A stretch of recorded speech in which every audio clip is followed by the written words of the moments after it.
Assalamualaikum warahmatullahi wabarakatuh. Perkenalkan nama saya Ahmad Dafatul Haq, NIM 24USP008.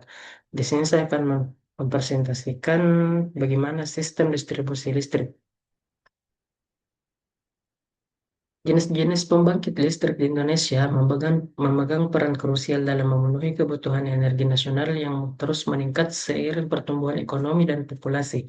Sebagian Sebagai negara kepulauan, Indonesia menghadapi tantangan besar dalam distribusi listrik, di mana wilayah terpencil sering kesulitan mendapatkan pasokan stabil. Disinilah diversifikasi sumber energi menjadi solusi penting untuk menciptakan ketahanan energi yang berkelanjutan.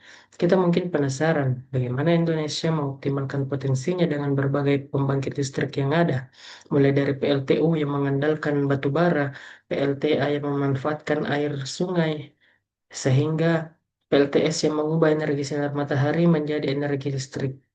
Setiap jenisnya itu mempunyai keunggulannya tersendiri. Dengan memahami ragam pembangkit ini, kita bisa melihat bagaimana Indonesia berusaha memenuhi kebutuhan listrik sekaligus mengurangi ketergantungan pada sumber energi.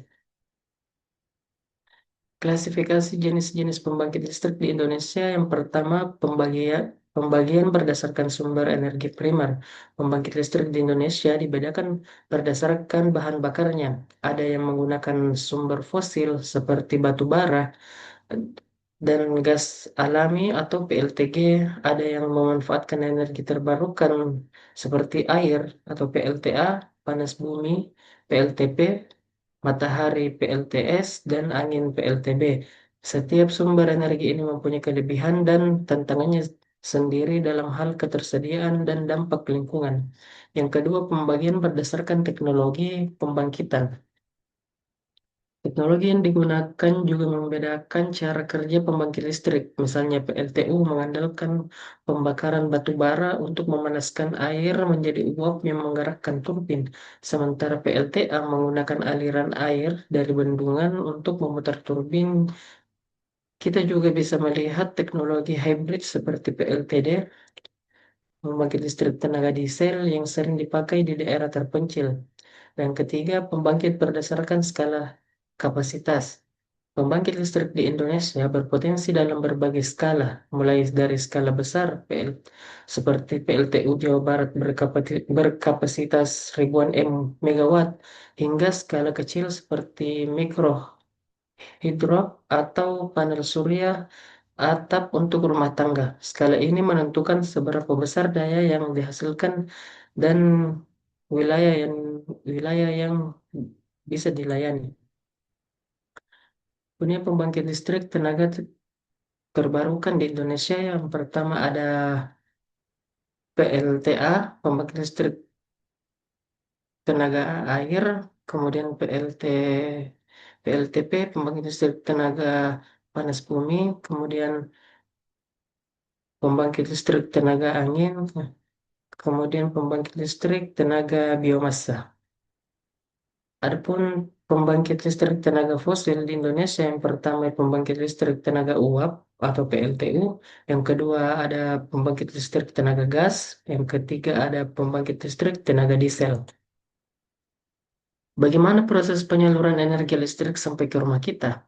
Terdapat beberapa tahapan yang dilalui dalam proses perjalanan listrik dari pembangkit hingga sampai ke rumah. Dimulai pembangkit listrik menuju gardu hingga kemudian sampai ke konsumen atau pengguna listrik.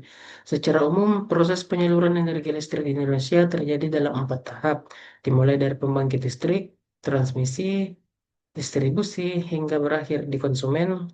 Setiap bagian memiliki fungsi beberapa dan berbeda serta saling berhubungan. Berikut penjelasan masing-masing bagian itu. Yang pertama ada pembangkit. Pembangkit listrik energi listrik pertama kali dihasilkan di pusat pembangkit listrik. Proses pembangkitan tenaga listrik diawali dengan turbin sebagai penggerak awal, kemudian generator mengubah energi turbin menjadi energi listrik. Dan inilah beberapa contoh pembangkit listrik di Indonesia. Ada PLTA, PLTU, PLTG, PLTD, PLTB, PLTS, dan PLTP, dan PLTSA. Dan semua ini akan menghasilkan tegangan menengah atau tinggi umumnya sekitar 6 sampai 20 kilovolt. Kemudian ditransmisi energi listrik di GITET. Setelah energi listrik dihasilkan, tegangannya dinaikkan oleh gardu induk tegangan ekstra tinggi atau GITET yang biasanya juga terletak di pusat pembangkit listrik. Transformer adalah alat utama ya, GITET yang berfungsi menaikkan tegangan generator 11,5 kilovolt menjadi tegangan transmisi atau tegangan tinggi 150 kilovolt. Energi listrik GITET, gardu atau gardu induk tegangan ekstra tinggi adalah energi listrik bertegangan sangat tinggi seperti 500 kilovolt yang berfungsi sebagai jalan tol utama untuk menyalurkan daya listrik pembangkit besar ke wilayah konsumen, mengontrol dan mendistribusikan listrik ke gardu induk lain agar efisien dan andal, mengurangi kehilangan daya, serta menghubungkan berbagai sistem transmisi antar pulau di Jawa atau seperti Jawa atau Bali. Di GITET, tegangan tinggi ini diatur, diubah, dan dialirkan melalui peralatan seperti trafo, circuit breaker, dan busbar sebelum akhirnya diturunkan di gardu distribusi untuk dipakai masyarakat. Kemudian energi listrik disalurkan melalui SUTT atau SUTET. Selepas dari GITET, energi listrik disalurkan melalui saluran udara tegangan tinggi atau SUTT atau saluran udara tegangan ekstra tinggi ke gardu induk. Saluran udara tegangan tinggi adalah saluran yang digunakan sebagai transmisi listrik antar wilayah dengan tegangan 70 sampai 150 kilovolt.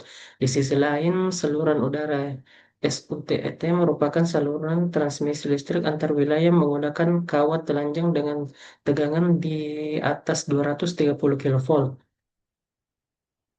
Energi listrik disalurkan melalui saluran udara tegangan tinggi dan saluran udara tegangan ekstra tinggi sekitar 500 kilovolt untuk jarak sangat jauh dari pusat pembangkit ke gardu induk besar sementara gardu induk besar sementara saluran udara tegangan tinggi 100 kilovolt atau 70 kilovolt menyalurkan listrik dari gardu induk ke pusat distribusi yang lebih dekat konsumen. Keduanya merupakan tulang punggung jaringan transmisi listrik PLN untuk efisiensi dan pemerataan. Kemudian di distribusi, energi listrik diturunkan tegangannya melalui trafo di gardu distribusi atau di gardu atau di trafo step down. Tegangan listrik di gardu distribusi diturunkan dari 20 kilovolt menjadi 20 kilovolt menjadi 380 volt.